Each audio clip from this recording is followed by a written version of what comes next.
Libro de los Salmos, Salmo capítulo 22. Para el director del coro sobre Ajelet, Azabar, Salmo de David. Dios mío, ¿por qué me has abandonado? ¿Por qué estás tan lejos de mi salvación y de las palabras de mi clamor? Dios mío, de día clamo y no respondes, y de noche, pero no hay para mí reposo. Sin embargo, tú eres santo, que habitas entre las alabanzas de Israel. En ti confiaron nuestros padres, confiaron y tú los libraste. A ti clamaron y fueron librados. En ti confiaron y no fueron decepcionados. Pero yo soy gusano y no hombre, oprobio de los hombres y despreciado del pueblo. Todos los que me ven de mí se burlan, hacen muecas con los labios, menean la cabeza diciendo: que se encomiende al Señor, que Él lo libre, que Él lo rescate, pues que en Él se deleita. Porque tú me sacaste del seno materno, me hiciste confiar desde los pechos de mi madre. A ti fui entregado desde mi nacimiento, desde el vientre de mi madre, tú eres mi Dios. No estés lejos de mí, porque la angustia está cerca, pues no hay quien me ayude. Muchos toros me han rodeado, toros fuertes de Basán me han cercado. Ávidos abren sus bocas contra mí, como león rapaz y rugiente. Soy derramado como agua y todos mis huesos están descoyuntados. En mi corazón es como cera, se derrite en medio de mis entrañas. Como un tiesto se ha secado mi vigor y la lengua se me pega al paladar. Y me has puesto en el polvo de la muerte, porque perros me han rodeado, me ha cercado cuadrilla de malhechores. Me horadaron las manos y los pies. Puedo contar todos mis huesos. Ellos me miran, me observan, reparten mis vestidos entre sí y sobre mi ropa echan suertes. Pero tú, oh Señor, no estés lejos, fuerza mía, apresúrate a socorrerme. Libra mi alma de la espada, mi única vida de las garras del perro. Sálvame de la boca del león y de los cuernos de los búfalos, respóndeme.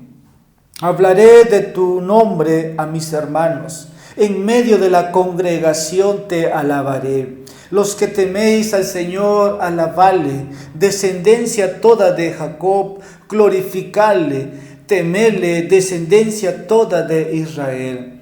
Porque Él no ha despreciado ni aborrecido la aflicción del angustiado, ni le ha escondido su rostro, sino que cuando clamó al Señor lo escuchó. De ti viene mi alabanza en la gran congregación. Mis votos cumpliré delante de los que le temen. Los pobres comerán y se saciarán. Los que buscan al Señor le alabarán. Viva nuestro corazón para siempre. Todos los términos de la tierra se acordarán y se volverán al Señor, y todas las familias de las naciones adorarán delante de ti. Porque del Señor es el reino, y Él gobierna las naciones.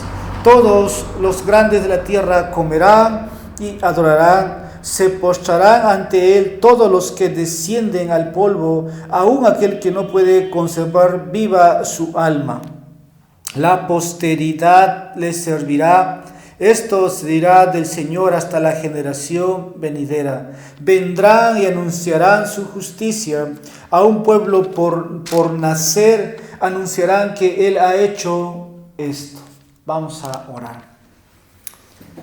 Señor, nos regocijamos en poder dar lectura a este salmo.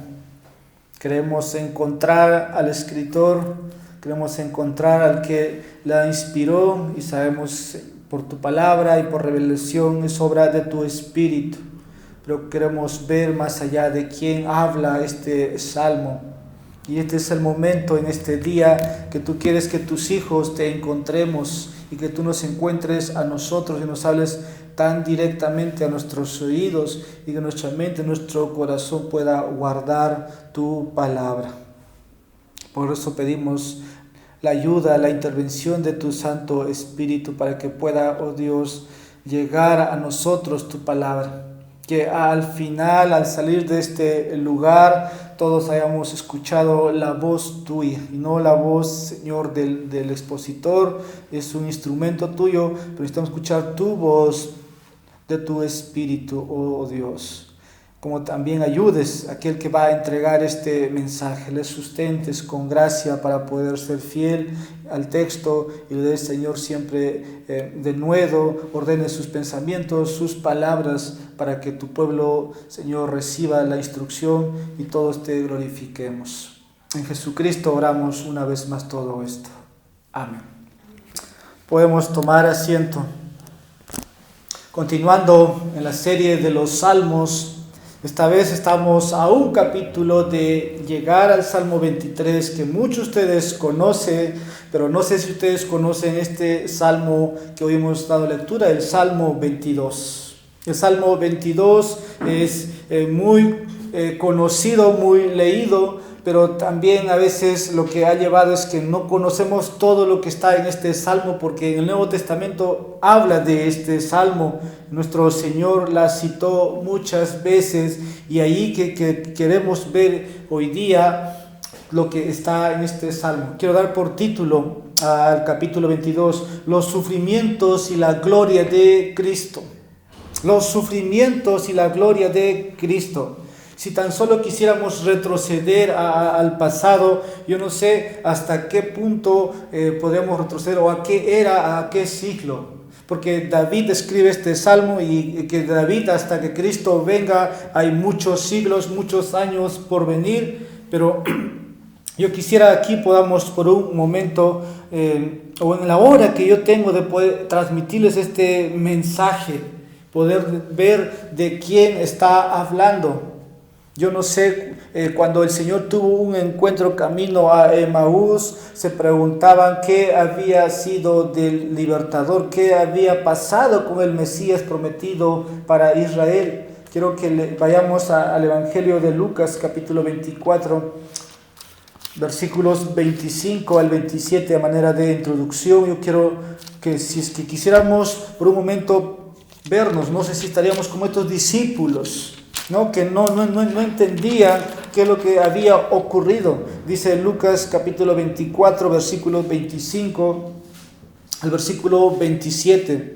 Entonces Jesús les dijo: oh insensatos y tardos de corazón para creer todo lo que los profetas han dicho. ¿No era necesario que el Cristo padeciera todas estas cosas y entrara en su gloria? Y comenzando por Moisés y continuando con todos los profetas, les explicó lo referente a él en todas las escrituras. Dice Cristo, y comenzando por Moisés y continuando por todos los profetas, les explicó lo referente a él. Tenemos ahora en el Salmo 22 para hablar de él en todas las escrituras, sí, y los salmos forman parte de todas las escrituras, pero también la reprensión aquí viene de Cristo sobre estos discípulos en que eran tardos, insensatos, como dice el texto, para creer lo que estaba dicho, lo que estaba revelado, ¿no?, en el Antiguo Testamento. ¿Qué conocemos o qué es lo que podemos ver en el Salmo 22? Como dije, los sufrimientos y la gloria de Cristo. Así que eso es lo que tenemos aquí. El hablar o ver referente a Cristo, como nos dice el evangelista de Lucas. Ahora, hablar del sufrimiento de Cristo nos hace recordar el evento histórico, ¿no? El evento único en toda la historia. Pueden ver guerras, puede ver nación contra nación, la Primera Guerra Mundial, la Segunda Guerra Mundial, es un evento, pero un evento único, histórico y trascendental fue lo que sucedió en la cruz. Pero esto estaba ya revelado en el Antiguo Testamento. Vamos a ver del versículo 1 hasta el versículo 21, habla del sufrimiento de Cristo. Versículos 22 hasta el versículo 31 habla de la gloria de Cristo. Entonces, allí el título en esta noche, ¿no?, de los sufrimientos y la gloria de Cristo. Vayamos al Nuevo Testamento una vez más en las palabras del apóstol Pedro. Primera de Pedro, capítulo 1, versículos 10 y 11. Dice en su carta el apóstol Pedro, voy a dar lectura. Acerca de esta salvación, los profetas que profetizaron de la gracia que vendría a vosotros, diligentemente inquirieron e indagaron, procurando saber qué persona o tiempo indicaba el Espíritu de Cristo dentro de ellos, al predecir los sufrimientos de Cristo y las glorias que seguirían. Así que el Salmo 22 tiene esta identidad o el significado del sufrimiento de Cristo y las glorias, ¿no?, que vendría al Salvador. Así que muchos ven este salmo, a veces solamente tiene que ver conectado con David, ¿no? Pero David no fue perforado, David no fue horadado, las ropas de David no fueron repartidas. Entonces por ahí muchos comentaristas pueden decir, pero yo creo que va en conexión proféticamente. David está hablando de los padecimientos de Cristo. En un sentido se ve esto en la vida de David. No vamos a decir que no, probablemente cuando estaba siendo perseguido por Saúl, pero no hay una situación, digamos, en que tenemos registrado que esto ocurrió en tal momento. Pero David va más allá de sí mismo, va más allá de su persona y está aplicando esto proféticamente a Cristo, hermano. Porque el versículo 1 empieza diciendo: Dios mío, ¿por qué me has abandonado? Sabemos, Dios nunca abandona a los suyos y David nunca fue abandonado, pero hay alguien que fue abandonado. Eso nos lleva directamente en el primer versículo a pensar en las palabras de Cristo cuando estaba declarando las 7 palabras ahí en la cruz, pero también al mismo tiempo se estaba glorificando. Así que David va más allá y anuncia de manera profética a Cristo, y podemos nosotros así comprender que este salmo se refiere, ¿no?, de Jesucristo, pero tiene que ver con la experiencia del rey David. Ahora, ¿cómo se aplica esto, ¿no?, en conexión con David? Dios prometió a David que de su descendencia uno se levantaría y se sentaría en su trono. La promesa, la profecía aún está vigente, y es nuestro Señor Jesucristo. Es nuestro Señor que fue crucificado, y vamos a ver en esta noche una vez más, ¿no?, la muerte, la crucifixión de nuestro Señor Jesucristo y su gloria. Como cantábamos Hebreos, el Señor, una vez obrado, una vez hecho la purificación de los pecados, dice, se ha sentado a la diestra de la majestad en las alturas. Este salmo tiene 1000 años de historia o de pasado hasta que llega Cristo, ¿no? Ya estaba escrito, ya estaba profetizado. Espero que los que escuchan o lean no pueden ser como los discípulos en Emaús, tardos, ¿no?, de poder comprender, tardos para oír el mensaje ya anunciado, ya revelado por el rey David. Ahora estamos ahora en el presente y no queremos ser como esos discípulos. Queremos ver una vez más, ¿no?, este evento, como dije, único, este evento histórico. Ahora, ¿en qué momento Jesús anuncia estas palabras, ¿no? ¿En qué momento empieza a contar en la vida de Jesús? Por ejemplo, está en el huerto de Getsemaní sudando como gotas de sangre. Está orando para que se haga la voluntad del Padre. Pero también empieza una noche antes, ¿no?, todo lo que está sucediendo alrededor antes de su entrega.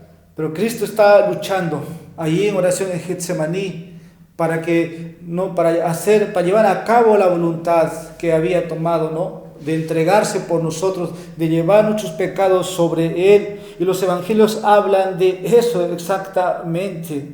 Así que vamos a ver aquí cómo Cristo es visto, su costo, su sufrimiento, lo que tuvo que pasar. Y queremos una vez más, así como cantamos, ¿no?, de los padecimientos, de lo que pasó en la cruz, el Salmo 22 nos trae una vez más a memoria lo que costó nuestra salvación, pero también, ¿no?, la agonía de nuestro Salvador y posterior su gloria. Todo Él lo soportó allí. Así que la única respuesta después de leer, después de entender este salmo, es inclinarnos en adoración. Por eso después va a decir, como leemos, los que teméis al Señor, adoradle. Es que como llegamos obra pos de la cruz a adorarle, es porque antes alguien fue abandonado en nuestro lugar. La respuesta adecuada, tras entender la obra de Cristo, es poder adorarle, es poder someternos a su voluntad. Y es lo que describe el versículo 21 en adelante.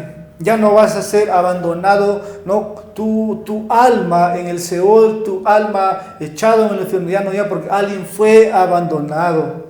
Y por eso ya no vas a ser despreciado. Cristo fue despreciado. Ahora vas a alabarle en la gran congregación, versículo 25, y nuestro corazón, hermanos, se va a regocijar y nos vamos a inclinar, como dice el versículo 29, adorarán y se postrarán delante de Él. La obra de Cristo. Al final todos vamos a estar sometidos a su voluntad, aquel que nos amó y se entregó por nosotros. Quiero que veamos ahora los versículos 1 al 21. Vamos a ver, Cristo sufrió en la cruz por nuestra salvación. Este es mi primer punto. Cristo sufrió en la cruz por nuestra salvación. Y la primera sección aquí consta, hermanos, de tres ciclos, y vamos a ver la primera parte, versículos 1 y 2, es el clamor a Dios. Versículos 3 al 5 es la confianza en Dios. La segunda parte o el segundo ciclo, versículos 6 a 8, seguimos viendo clamor. Versículo 9 al 11, confianza y petición. En la última parte o tercer ciclo sigue viendo ese clamor, pero también hay confianza una vez más. Se repite este tipo de clamor, de súplica o de queja, pero hay confianza en la petición que se eleva. Así que al mirar esta sección vemos clamor y podemos ver de manera clara que tiene que ver de manera profética con los sufrimientos de Cristo en la cruz.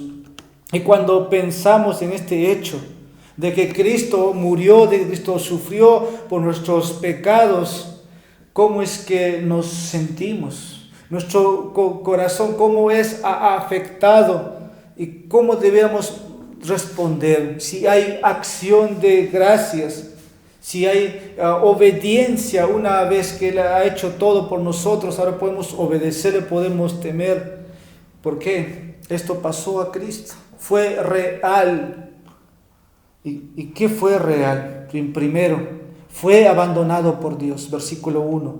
Dios mío, ¿por qué me has abandonado?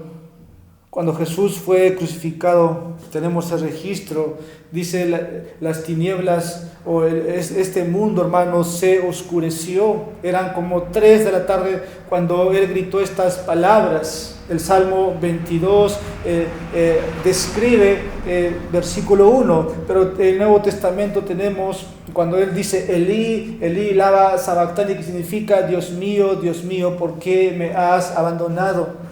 Esto está en el Mateo capítulo 27, versículo 46. Fue real. El Hijo de Dios fue abandonado. Inmediatamente, cuando ves en los evangelios, ¿no?, estas palabras, ¿cómo uno puede entrar? ¿No? ¿Cómo podemos comprender ese misterio? Porque Dios, el Padre, Dios, el Hijo han estado unidos por siempre. ¿Cómo es que podemos comprender este misterio? Es parte del evangelio que conocemos. Cuando hablamos de las buenas nuevas, tenemos que hablar también de que Cristo tomó ese lugar por nosotros, tomó ese lugar por los pecadores. ¿Para qué? Para que podamos nosotros comprender, ¿no?, lo inmenso ¿no? Del amor del Padre, pero hay en alguien, y tiene que ver con la persona de su Hijo. Así que nosotros no podemos saber primeramente cuánto costó ese abandono para el Hijo. Es un misterio, como dije, para nosotros, que el Padre haya abandonado al Hijo durante esas 3 horas de oscuridad y no sé qué haya involucrado, pero sabemos fue real. El Hijo fue abandonado porque Jesús llevó la maldición de Dios por nosotros, por los pecados de este mundo. Eso fue lo que ocurrió. Dios es santo, ¿no? Y Dios es justo, pero también al final vemos un Dios de amor. Dios está obrando en su justicia, Dios está obrando en su santidad. No podía pasar por alto los pecados de los hombres. Y alguien tenía que tomar ese lugar, y el Hijo tomó ese lugar, y el Hijo no dio la espalda a la hora de venir aquí. Dijo: Padre, que se haga tu voluntad, así como en los cielos, así también en la tierra. Y podemos ver en las Escrituras o en los Evangelios que esto Cristo lo hizo por nosotros. Voy a dar lectura a 2 textos del Nuevo Testamento. Segunda de Corintios capítulo 5, versículo 21. Al que no conoció pecado, le hizo pecado por nosotros, para que fuéramos hechos justicia de Dios en nosotros. Si fue abandonado, fue para que esto aconteciera y sucediera. Gálatas capítulo 3, versículo 13. Dice el texto, voy a leer Gálatas capítulo 3, versículo 13. Cristo nos redimió de la maldición de la ley, habiéndose hecho maldición por nosotros, porque escrito está: maldito todo el que cuelga de un madero. Cristo está llevando, pues está experimentando el abandono en nuestro lugar. Hay un intercambio, y ahí el misterio del abandono del Padre, para que nosotros un día fuésemos contados de entre su pueblo. Entonces, mientras piensas en esa agonía física de Jesús, que para Él es único, yo creo que solamente Él, el Salvador, puede decir lo que significó ser abandonado. Su agonía es infinito, su agonía es espiritual. ¿Por qué? Porque toman, ¿no?, un lugar para nosotros favorable. No podemos pensar en ese hecho, no podemos entender, porque como dije una vez más, el Padre y el Hijo disfrutaban de una comunión eterna, de una comunión perfecta desde la eternidad. Nada más por un momento pensar, ¿no?, el hecho de que Él deja su gloria para venir a este mundo implicaba el entrar en otro estado, pero el estar en una cruz y ser abandonado por su Padre es otro estado de naturaleza. Por eso cuando compartimos el Evangelio queremos hablar de que Cristo es santo. Su naturaleza nunca fue manchada, pero dice en 2 Corintios 5, dice: al que no conoció pecado, Dios lo hizo pecado por nosotros. No que Cristo es pecador, y al no tener nosotros la naturaleza de Cristo, no podemos entrar a la presencia, porque cuando Cristo nos imputa su justicia, solamente tenemos esa nueva naturaleza. Ahora podemos tener comunión, así como el Hijo tiene con el Padre, pero esto pasó por medio de una cruz. Versículo 2. Primero hemos visto el abandono del Hijo fue real. Versículo 2, sus oraciones no fueron contestadas. Dice el Salmo: Dios mío, de día clamo y no respondes, y de noche, pero no hay para mí reposo. El Hijo está en el centro de la voluntad del Padre. Ha hecho todo lo que el Padre le ha encomendado, y nada hecho por su propia voluntad. Y tienes aquí el Salmo 22, versículo 2, que las oraciones del Hijo no fueron contestadas en ese momento trascendental histórico donde está aconteciendo. Sabemos que en otras partes el Padre le respondía inmediatamente, únicamente, no porque era el Hijo de Dios, sino, dice el autor de Hebreos, porque por su temor reverente. Él clamó por ser librado de la muerte. En las últimas horas Cristo está agonizando. Pero un día antes de la crucifixión, en el huerto de Getsemaní, dice, él experimenta como gotas de sudor, de sangre, para que fuera liberado, porque sabía lo que iba a venir. Y dice, si es posible que pase esta copa de mí. Sin embargo, no fue liberado ni absuelto. Cristo no fue absuelto, en cambio pasó, ¿para qué? Para hacer la voluntad del Padre. Entonces que su muerte y su resurrección sería algo glorioso. Piensa, qué horrible habrá sido para Cristo ese momento. Aquel que disfrutaba la comunión por siempre, eterno, ininterrumpida del Padre para clamarle, ahora no le contesta. Tiene que ver con las oraciones. Versículo 6 al 8, voy a adelantar, después vamos a volver en los que resta. Fue despreciado y burlado. Fue despreciado y burlado, pero yo soy gusano y no hombre, oprobio de los hombres y despreciado del pueblo. Todos los que me ven de mí se burlan, hacen mueca con los labios, menean la cabeza diciendo que se encomiende al Señor, que Él lo libre, que Él lo rescate, puesto que en Él se deleita. Fue despreciado y fue burlado. Él se llama aquí como un gusano y no un hombre. Ahora, un gusano tiene significado, o podemos ver que es como un objeto, hermanos, de debilidad y desprecio. Eso es lo que podemos comprender. Tomando las palabras literales, dice un autor, el gusano es el que hace referencia a algo muy ligero, muy simple, muy débil, que puede ser aplastado.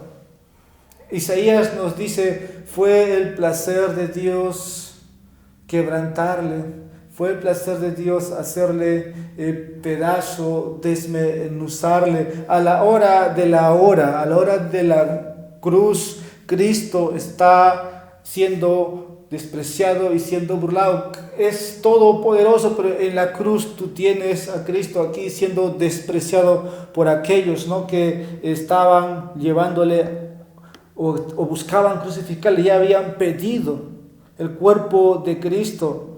Ahora, el versículo 7 y 8.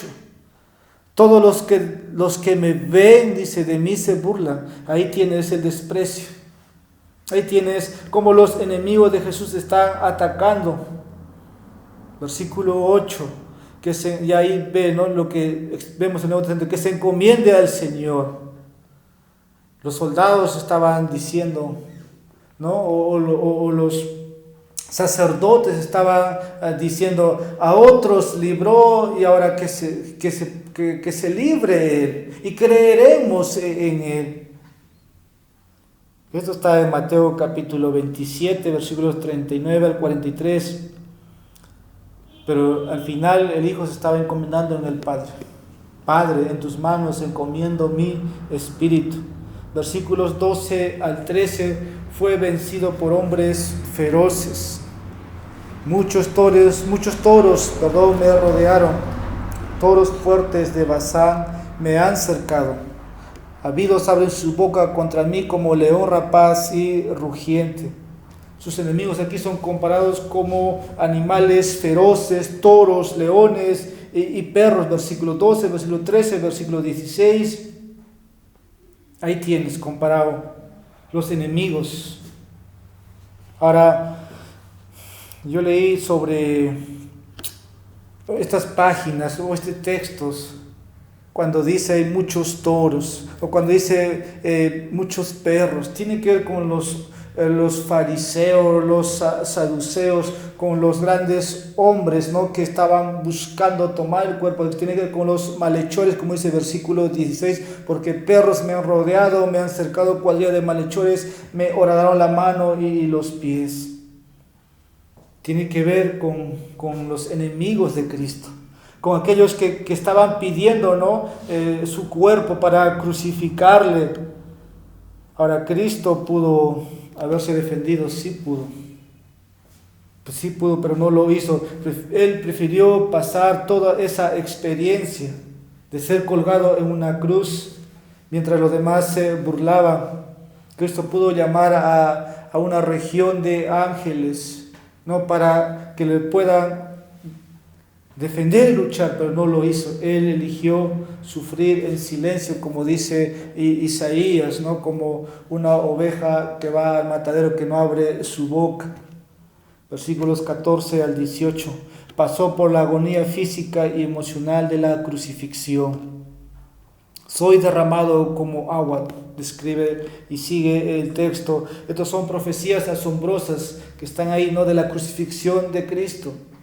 Y esto está en el Nuevo Testamento, y es inspiración, hermanos, del Espíritu Santo, que está en la Biblia, que está escrito cientos de años antes de que Cristo fuera crucificado. En el versículo 14 al 18 podemos ver esto, cómo se va a llevar la tortura de Cristo, ¿no?, de cómo van a hacer con su cuerpo, ¿no?, delante de ellos. No voy a leer, pero dice: soy derramado como agua y todos mis huesos están desconyuntados. Mi corazón es como cera, se derrite en medio de mis entrañas. Versículo 18 termina diciendo: reparten mis vestidos entre sí y sobre mi ropa echan suertes. Todo lo que aconteció, esto es histórico, esto es real. Versículo 14: soy derramado como el agua.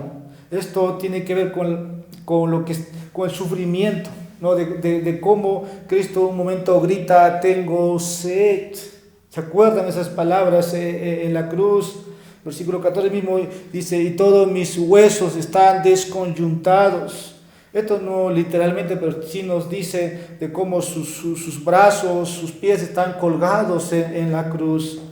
Mi corazón es como una cera, dice, que se derrite en medio de mis entrañas. Versículo 14, de cómo en su interior, yo creo que la sangre en su interior era derramada, hermanos.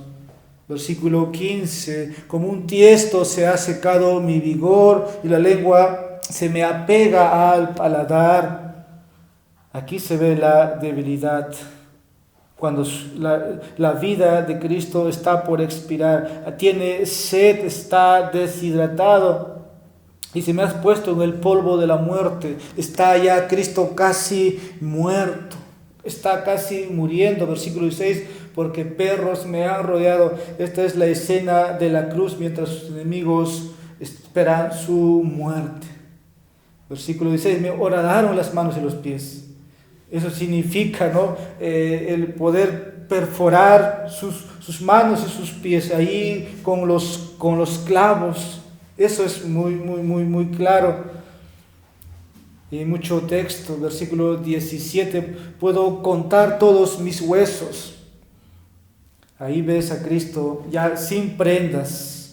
Ya ha sido torturado, está desnudo en la cruz. Ellos me miran, dice el versículo 17, ellos me miran, ellos me observan. Esto es una crucifixión pública. Reparten mis vestidos entre sí. Una profecía que ya se está cumpliendo. Soldados alrededor de Cristo tomando en suerte sus vestidos. Este nada más es un vistazo del sufrimiento de Cristo, que David lo vio proféticamente, como dije, 1000 años antes de que Cristo llegara a ese momento. Ahora, el sufrimiento de Cristo y nuestra salvación dependían de esto. Y cómo es que nosotros ahora debemos responder, debido a que Cristo sufrió por mí, por ti. Y ahí la enseñanza del Salmo. ¿Cómo debo responder a Cristo que sufrió por mí? Primero, debería ver tanto, hermanos, la grandeza o lo grande de nuestro pecado. Cada uno debe ver la grandeza de su pecado. Porque tú piensas, ¿no?, ese sufrimiento Cristo no se merece. Cristo no debiera estar ahí. Ahora, lo que yo quiero llevar a la aplicación es cómo debemos nosotros responder, porque Cristo ha llevado a cabo la obra de nuestra salvación.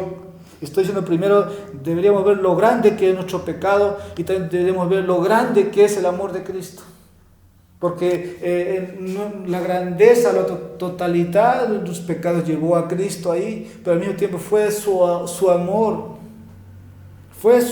por nosotros.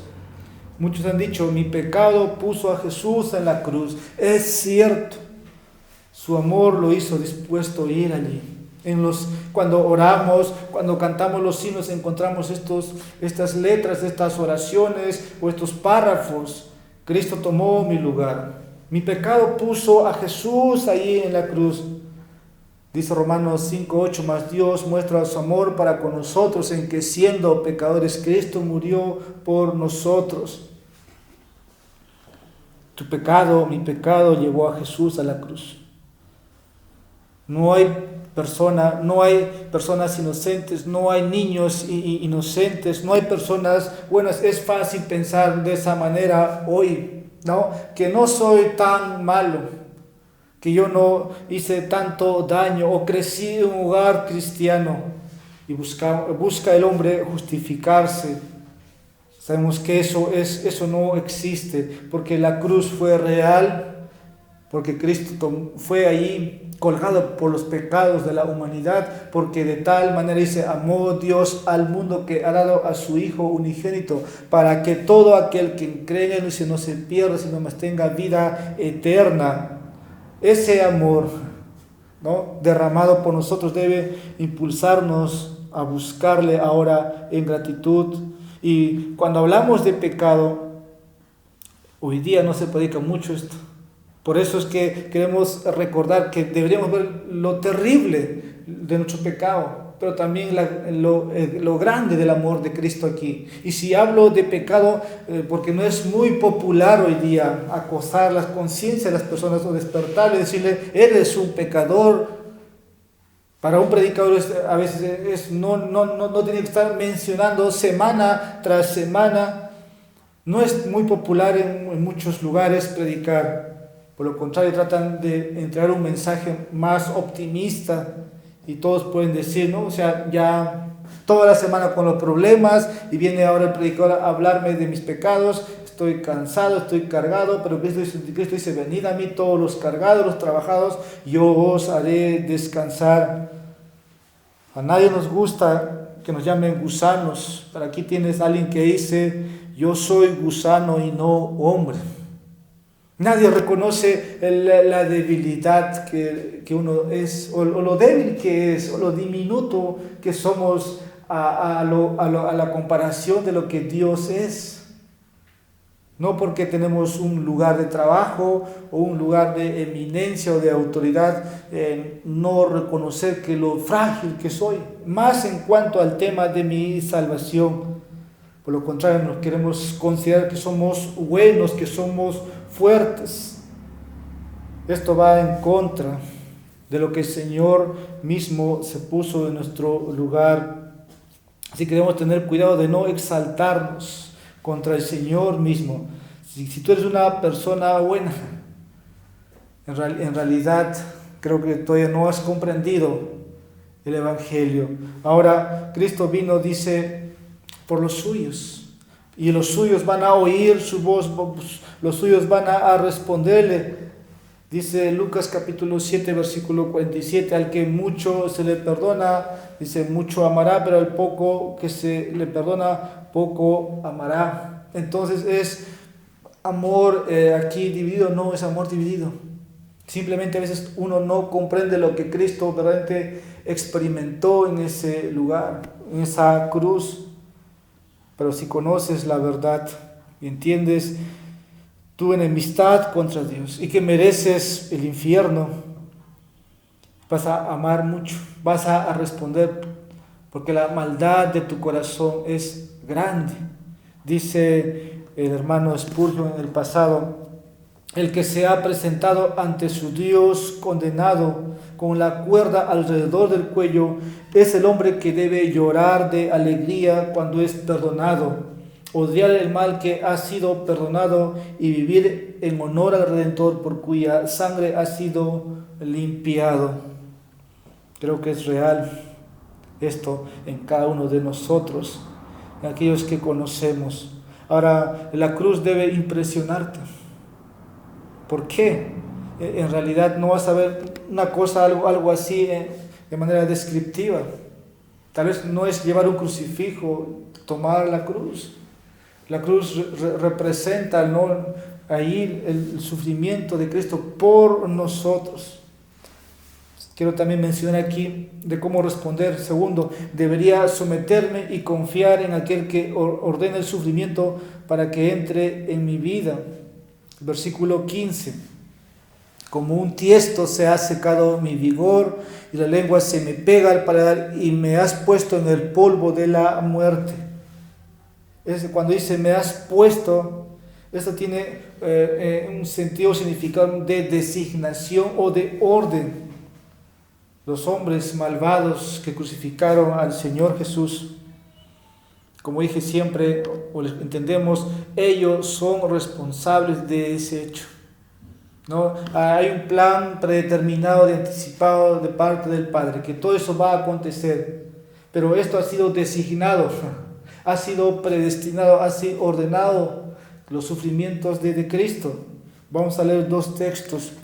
Hechos capítulo 2, versículo 23. Dice el libro de los Hechos capítulo 2, versículo 23. A entregado por el plan predeterminado y el previo conocimiento de Dios, clavasteis en una cruz por manos de impíos y le matasteis. Capítulo 4, versículos 27 y 28.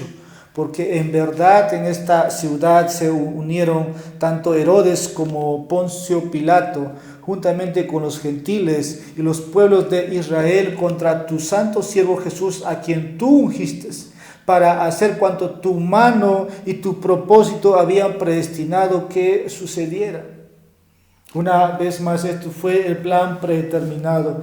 Bajo el propósito, conocimiento, voluntad del Señor se llevó a cabo. Ha sido una orden, como dice, de parte de Dios. Pero al mismo tiempo los hombres impíos son responsables de sus actos. Por eso el versículo 15 dice, me has puesto. Nos hace ver una vez más que esto fue cierto. Fue el plan soberano de Dios que puso a Cristo en la cruz. Ahora los versículos 3 al 5, versículos 9 al 11, versículos 19 al 21 hablan de la confianza, ¿no?, que Cristo ahí puede citarnos. Es la confianza del salmista y tiene que ver con la respuesta de Cristo al Padre, de cómo Cristo al final no solamente se queda ahí, sino que pasado las horas, vamos a ver luego, ¿no?, la gloria ahora, ¿dónde está Cristo? Versículo 3 dice, sin embargo tú eres santo, que habitas entre las alabanzas de Israel. Ahí ya no, Cristo no es que no dice nada, sigue orando, tiene la confianza en el Padre. Y lo primero que afirma el Hijo, dice, reconoce la santidad del Padre, la santidad de Dios. Y esa es la base para su súplica. Tú eres santo, dice el texto, que habitas entre las alabanzas de Israel. Le recuerda la fidelidad de Dios con los demás, ¿no? Hablando de Israel en el pasado y también su propia experiencia, versículos 4 y 5. En ti confiaron nuestros padres, confiaron y tú los libraste, a ti clamaron y tú los respondiste. Y podemos seguir leyendo versículos 4 y 5, versículos 9 al 10. Porque tú me sacaste del seno materno, me hiciste confiar desde los pechos de mi madre. Versículo 10 sigue diciendo, y él llama en fe a Dios para salvación. Versículos 19 al 21.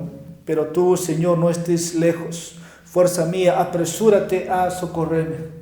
Ya ves la confianza del Hijo, de cómo se acerca, de cómo intercede. ¿Y qué aplicación podemos sacar hasta aquí de lo que hemos dicho? ¿Cómo respondes cuando entran las pruebas a tu vida? porque hablamos de Cristo. El autor de Hebreos dice que Jesús todo esto lo aprendió, ¿no? Él no es que porque era Dios podía superar. Jesús hizo muchas oraciones, el Padre le respondió, pero también en cuanto a lo que él aprendió obediencia fue por causa, ¿no?, de todos los padecimientos. Quiero que leamos el libro de Hebreos capítulo 5, versículo 8.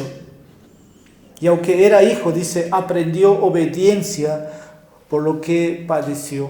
Repito, y aunque era hijo, aprendió obediencia por lo que padeció. No es que antes fue desobediente, no dice, pero aquí vemos que el hijo aprendió obediencia por lo que padeció, como dice el texto.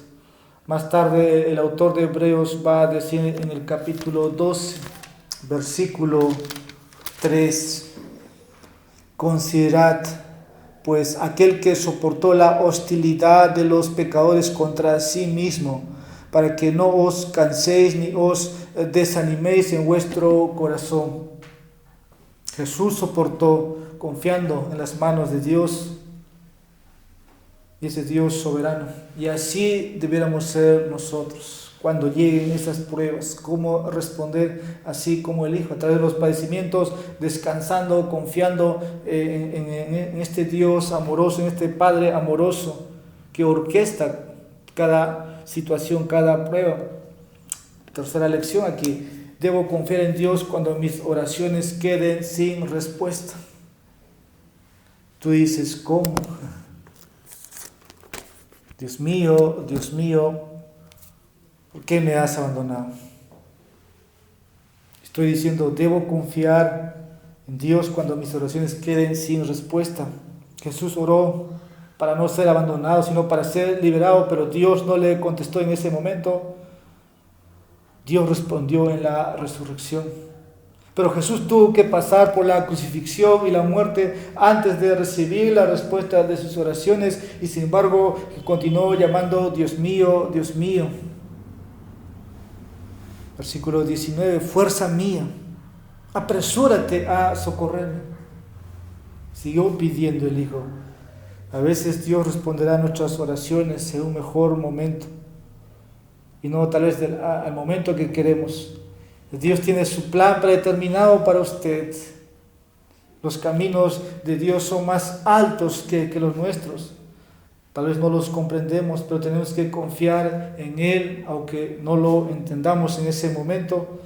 Y sé que ha tenido momentos en que usted ha orado y Dios no le ha respondido, pero no se compara en nada a la petición que estaba haciendo el Hijo. Y a veces es fácil también dudar cuando Dios no te responde. Apresúrate a socorrerme, fuerza mía. Podemos orar en esos momentos. Que el Señor aumente tu fe. Es lo que necesitamos.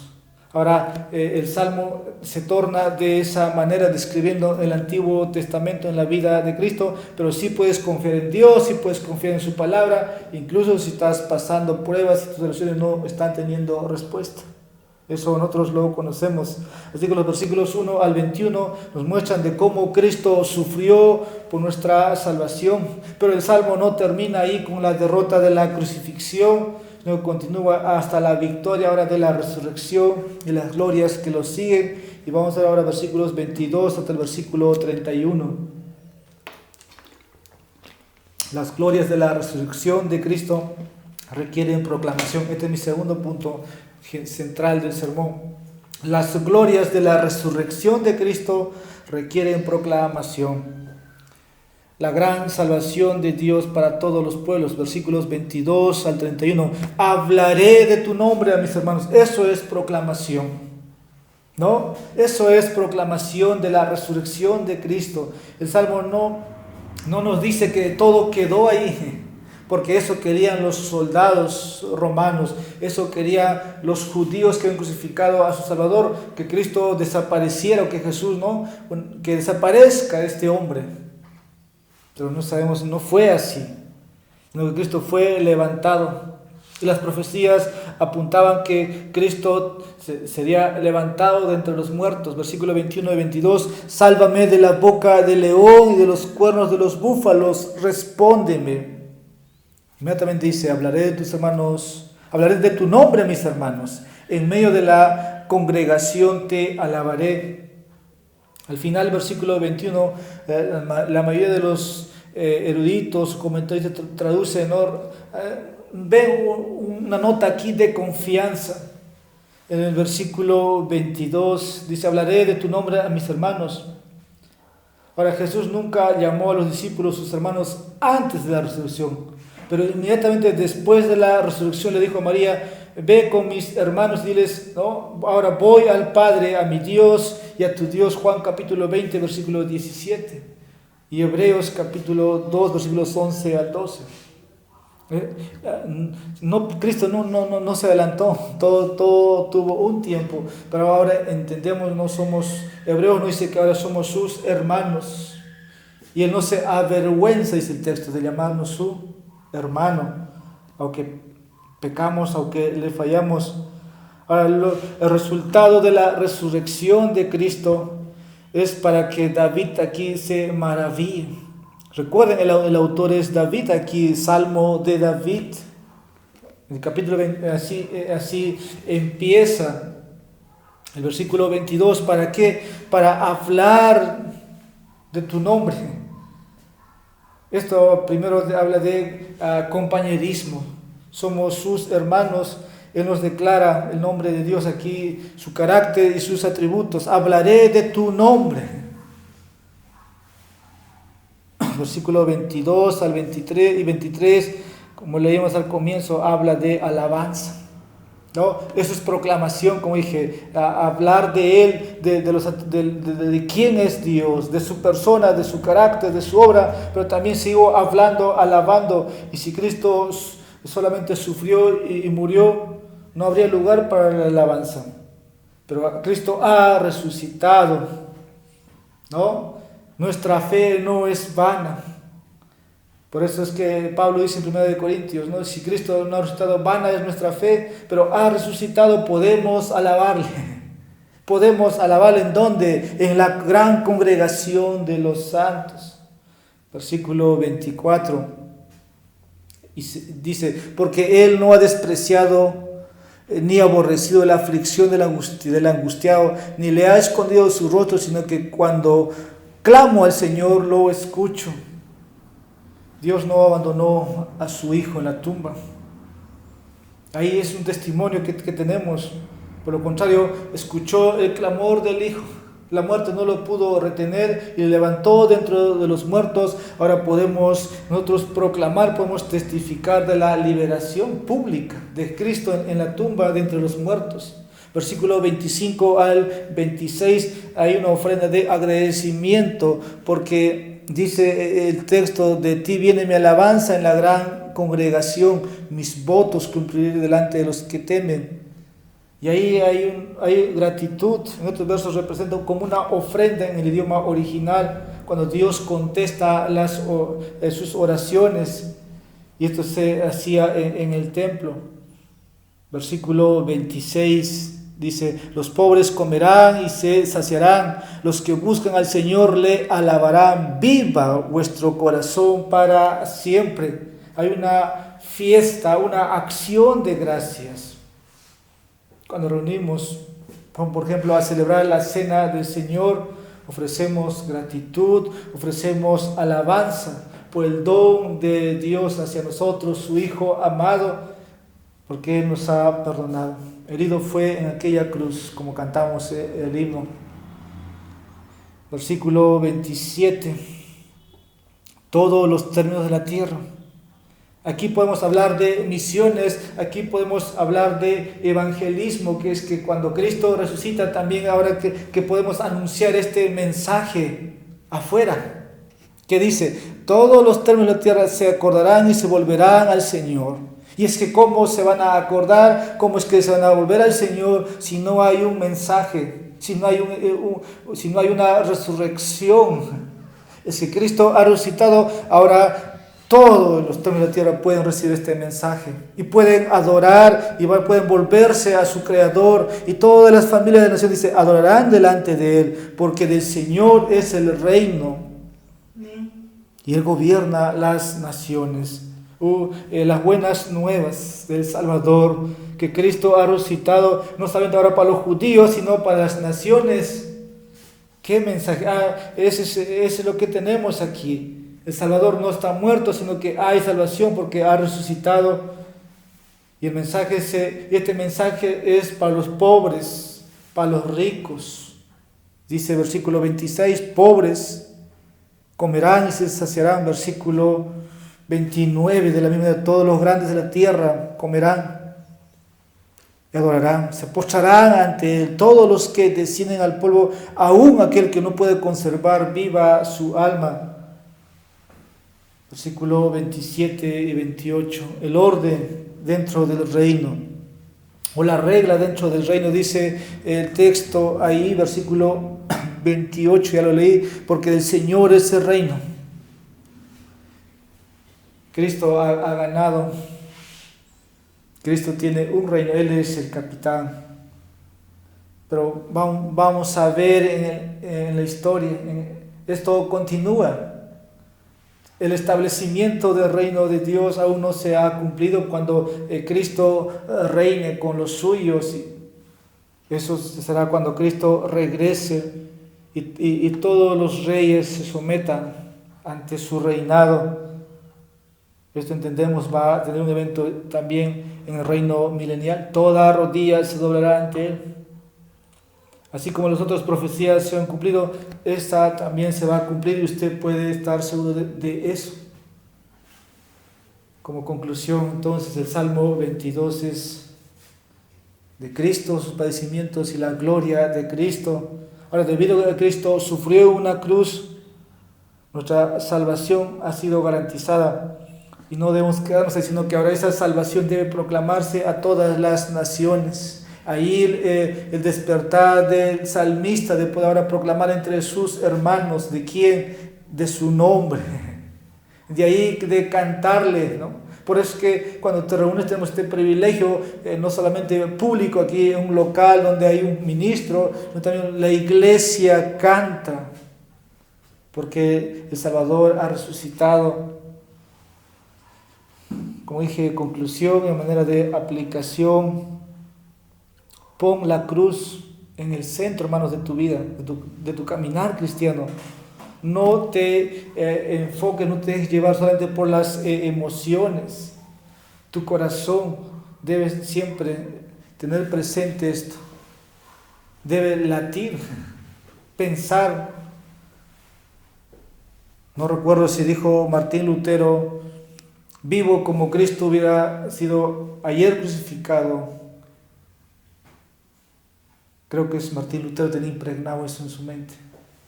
Nosotros pensamos, fue 2000 años atrás y puedo vivir como quiero. Estoy diciendo, pon la cruz en el centro de tu caminar con Dios y enfócate de agradecimiento. La cruz te mantiene también consciente de tu propio pecado. Cuando hablas de la cruz, tienes que acordarte de tu pecado y de cómo también te puedes aferrar a él. Cuando piensas en la cruz, puedes resistir también las tentaciones, porque ahí fue vencido todo. O te puedes preguntar, ¿cómo puedo pecar contra aquel que tanto me amó? Como dije, tenemos la tendencia a olvidar la cruz porque es histórico, pasó, pero cuando venimos a la cena del Señor recordamos exactamente eso, la cruz. Segundo, pon en tu corazón también a los perdidos, porque si el salmista está diciendo, hablaré de tu nombre a mis hermanos, tenemos que pensar en los perdidos. Cristo no solamente murió para que nosotros estuviéramos libres de condenación, sino que sigue liberando. Eso es lo que hemos visto en esta noche. Él quiere que su mensaje vaya a los confines de la tierra, que la gente se vuelva a Él y que le adore. En versículo 27 es lo que dice: todos los términos de la tierra se acordarán y se volverán a Él. Serán conscientes de este mensaje y adorarán a Él. Y esto, como dije, tiene que ver con evangelismo, con misiones. No nos podemos desconectar de que hay otros misioneros que están yendo a nuestro lugar. Debemos siempre orar en nuestras mesas. Si no vas a ir a esos lugares, que el Señor sostenga pastores, misioneros, algo que tú no puedes hacer ni yo puedo hacer, o puedes dar de tu dinero para que otros adoren, escuchen el mensaje que estamos proclamando. Vamos a orar. Padre, te damos gracias por este mensaje de la cruz, y que podemos ver a nuestro Salvador sufriendo primero. Podemos ver su muerte, como también su resurrección y su gloria. Hemos sido, Padre, contados entre los tuyos y te agradecemos. Pero más gratitud es la de nuestro Salvador, en que Él tomó nuestro lugar voluntariamente. Él vino a morir por nosotros, para que nosotros ahora podamos ser llamados sus hermanos. Y tú nos dices como Padre, hijos. Perdona, Señor, nuestra ingratitud y los pecados que nos pueden distanciar en nuestra necedad. Queremos, oh Señor, responder, como acá el salmista clama, de hablar tu nombre a los hombres, de quién eres tú. Gracias te damos una vez más por la salvación que nos has otorgado. En Cristo Jesús te pedimos y agradecemos todo esto. Amén.